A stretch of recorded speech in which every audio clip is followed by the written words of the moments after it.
जय हिंद दोस्तों। US president elect Donald Trump always shock the world with his idea, opinion and his tweet.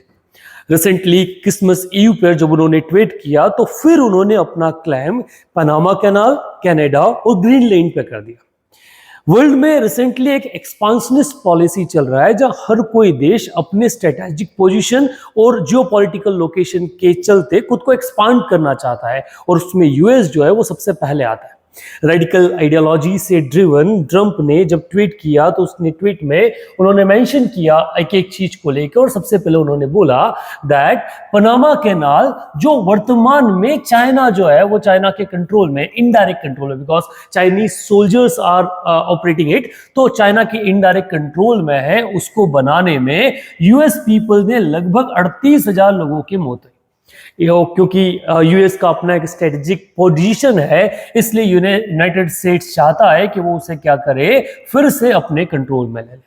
वही उन्होंने Canada का जो है जस्टिन ट्रूडो जो प्रेसिडेंट है वहां के, उनको गवर्नर जो है उसको नाम देके कॉल किया और कहा कि कनाडा जो है वो 51th स्टेट बनना चाहिए यूनाइटेड स्टेट्स ऑफ अमेरिका का। यूएसए के बारे में हम जानते हैं वो 50 राज्यों का एक समूह है, 50 स्टेट का वो समूह है। वो 51वां स्टेट किसे चाहता है? कनाडा को चाहता है। और यही नहीं, उन्होंने साथ ही कहा कि अगर कनाडा उनका 51th स्टेट बनता है तो वहां के जो टैक्सेस हैं वो 60% कट डाउन हो जाएंगे, उनका जो बिजनेस है वो इमीडिएटली डबल हो जाएगा और वो देश ऐसा मिलिट्री प्रोटेक्टेड होगा जैसा और कोई देश विश्व में वर्तमान में नहीं है। सो लगातार उसको लेकर कनाडा को बात किया। देन यही चीज उन्होंने ग्रीनलैंड को लेकर दोहराई कि ग्रीनलैंड यूनाइटेड स्टेट्स के नेशनल सिक्योरिटी पर्पस के लिए काफी इंपॉर्टेंट है और इसके लिए वो ग्रीनलैंड को क्या करना चाहता है? परचेज करना चाहता है। सो लगातार इस तरह के ट्वीट वर्ल्ड में कई एक अपहेवल्स लेकर आता है। अगर कनाडा और पनामा कैनाल को अलग रख दिया जाए और ग्रीनलैंड के बारे में चर्चा की जाए तो ग्रीनलैंड अटलांटिक वाला जो ओशियन है उसमें सिचुएटेड एक एरिया है जो ऑल्दो ग्रीन नहीं, वो कंप्लीटली 80% आइस से ढका एरिया है। ये स्ट्रेटेजिकली यूएसए के लिए इंपॉर्टेंट है क्योंकि जिस तरह से वो खुद को रशिया और चाइना की तरफ अपना एक थ्रेट मानता है, तो उन यूएसए का मानना है कि अगर ग्रीनलैंड उसके कंट्रोल में होगा तो यहां से आने वाले किसी भी थ्रेट को पहले से डिकोड कर लेगा और यूएसए को प्रोटेक्ट कर लेगा। और वो यहां पर अपना मिलिट्री पेड बना के इनके ऊपर अगर उन्हें अटैक करना रहा तो यहां से वो इजीली उन्हें अटैक कर देगा।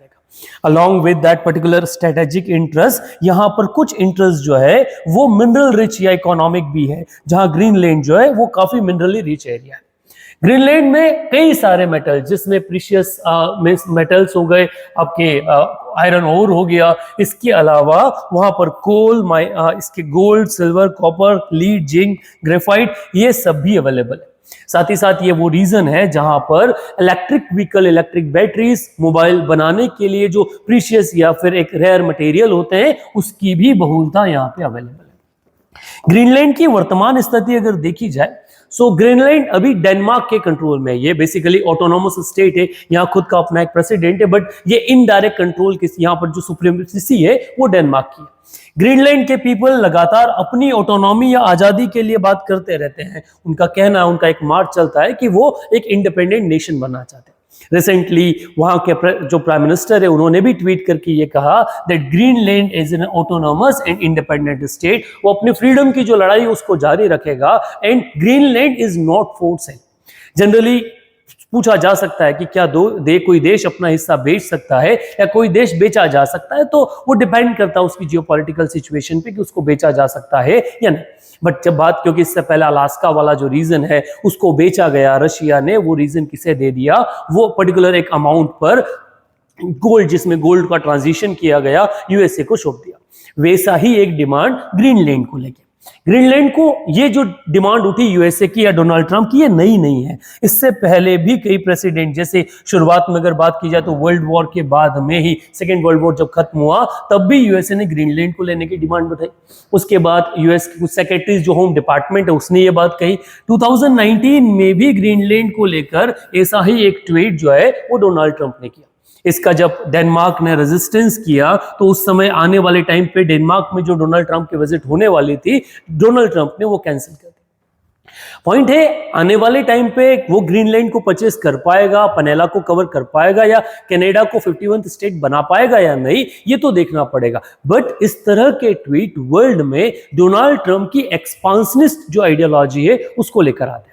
जहां जिस तरह से वर्ल्ड में कई क्रिटिकल इश्यूज चल रहे हैं, वहां इस तरह का एक सिनेरियो बनना वर्ल्ड के लिए काफी आने वाले टाइम में चैलेंजिंग होने वाला है। इस पर्टिकुलर ओपिनियन पे आप अपना क्या ओपिनियन रखते हैं, कमेंट बॉक्स में जरूर लिखिएगा।